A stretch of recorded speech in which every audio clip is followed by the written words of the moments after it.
Hey there, welcome back to our channel. Today's video is all about helping sellers going through a divorce in California navigate their options when it comes to selling their property. If you find this content valuable, make sure to hit that like button and subscribe for more insightful videos. But before we get into the video, I want to make it clear that in no way is this meant to be taken as legal or financial advice. Make sure you contact an attorney or an accountant if you have any questions that pertain to those respective fields. Let's get started.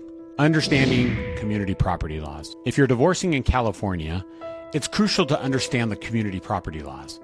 In most cases, assets acquired during the marriage, including real estate, are considered community property. This means both spouses have equal ownership rights to the property. The community property is typically divided equally between the spouses. However, there may be exceptions or factors that could influence the division, such as prenuptial agreements or specific circumstances surrounding the property's acquisition and use. It's essential to consult with a legal professional experienced in California family law to understand the specifics of your situation and the application of community property laws in your case. Now let's talk about selling the property and dividing the proceeds. The most common option is selling the property and dividing the proceeds. This can be a fair solution to ensure both parties get their share of the asset value. When selling, remember to consider the current market conditions and consult with a real estate agent to determine the best listing price. When selling a home in a divorce, there are several tax and financial implications that both parties should consider. If the home has appreciated in value since its purchase, the selling party may be subject to capital gains taxes.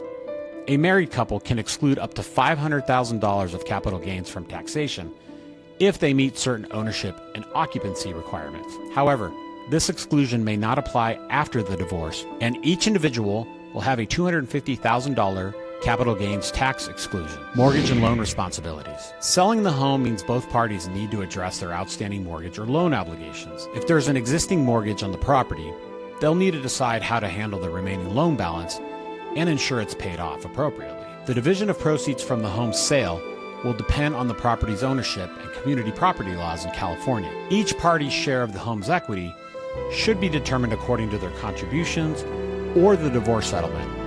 A tax professional would be able to help you with more insight on this subject. Tax implications of splitting the proceeds. The way proceeds from the home sale are divided between the parties can have tax implications. It's essential to understand the tax consequences of the division to avoid unexpected tax liabilities. Possible losses. In some cases, the home's market value may have declined since its purchase. If the home sells for less than its original purchase price, a capital loss could occur. But such losses may have limitations regarding tax deductions. Child and spousal support. The proceeds from the home sale could influence child support and alimony arrangements.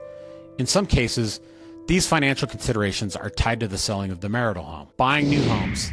If either party plans to purchase a new home after the divorce, the financial implications of obtaining a new mortgage or refinancing need to be considered. It's crucial for both parties to consult with a qualified divorce attorney and a tax professional to understand the specific tax and financial implications of selling their home during the divorce process. Another option is for one spouse to buy out the other's share of the property. In this scenario, the spouse who keeps the property pays the other their portion of the home's value, allowing them to take full ownership. Selling a home to a spouse as part of a divorce can have significant legal, financial, and emotional implications. The process typically involves determining a fair market value for the property and ensuring that both parties agree on the terms of the sale. It's crucial to involve legal professionals who specialize in divorce and real estate to navigate potential complexities and protect the interests of both parties involved. Emotionally, the process can be challenging, as it often involves letting go of shared memories and making financial decisions during an already stressful time. While less common, some couples decide to continue co-owning the property after the divorce. This option might be suitable if there are children involved and they want to maintain stability by staying in the family home. However, it requires cooperation and clear agreements on property management. Co-owning a home after divorce can lead to several challenges: shared financial responsibilities, disagreements on property maintenance and improvements, potential conflicts regarding usage or rental income, and difficulties in making decisions about selling the property are some of the common pitfalls you might encounter. It's important to establish clear agreements and communication to navigate these issues effectively. Before making any decisions, consider mediation or negotiation with your spouse. These methods allow both parties to discuss and find mutually beneficial solutions, reducing the stress and cost of a courtroom battle. Mediation offers a balanced approach to conflict resolution with both positive and negative aspects. On the positive side, It fosters open communication, empowers parties to actively participate in crafting solutions, and often preserves relationships by finding common ground. Mediation can be quicker and more cost-effective than litigation, providing a more flexible and confidential environment. However, its success relies on both parties' willingness to cooperate, and power imbalances can undermine the process. Additionally, outcomes aren't legally binding, so enforcement might be an issue. During mediation, a neutral third party facilitates discussions, encourages understanding, and guides the parties towards a mutually agreeable resolution. This informal process allows for exploration of creative solutions, emphasizing compromise and cooperation. Throughout the process, it's crucial to work with professionals who specialize in divorce and real estate matters. Seek guidance from an experienced divorce attorney who can protect your interests and help you understand your rights. A qualified real estate agent can also assist with property valuation, marketing, and negotiations. If the divorcing couple cannot agree on how to handle the property, a judge may intervene and order the property's sale or division. This process can be lengthy and costly, so it's generally better to try to find a mutual agreement outside of court. A court might intervene to force a sale in a divorce when spouses cannot agree on how to divide their property. This could happen if one spouse wants to sell the property, but the other wants to keep it. The court's involvement ensures a fair division of assets, especially when there's a dispute.